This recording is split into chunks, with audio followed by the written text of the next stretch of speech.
আমরা যেভাবে ভাঙি আপনি একটু পাকায় মানে একটু শক্ত জায়গার ভিতরে একটু বাড়ি দিবেন, দেখুন বেল ভেঙে যাবে। অথবা লোহা জাতীয় যে কোনো কিছু দিয়ে ভারী একটা জিনিস দিয়ে একটু মানে মাঝখান দিয়ে বাড়ি দিবেন, দেখুন যে বেলটা ভেঙে যাবে। যাই হোক, আমি বেলটা ভেঙে নিছি। এখন আমি বিচিগুলো আলাদা করে নিব আর বেলটাকে তুলে নিব একটা বাটিতে। একটা চামচ দিয়ে করে তুলে নিব, একদমই সহজ বেল তোলার কাজটাও।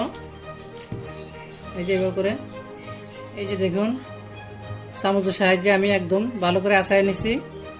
তো আমি পুরাটা বেল এভাবে করেই চামচ দিয়ে ইয়ে করে নিব, বের করে নিব। পুরোটা বেল আমি এই যে তুলে নিলাম বাটিতে। এখন আমি এই বিচিগুলো যতটুকু পারবো মানে আলাদা করে নিব।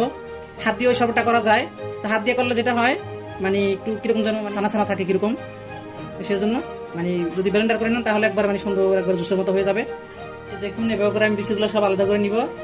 সবগুলো বিচি আমি এভাবে করে আলাদা করে নিব।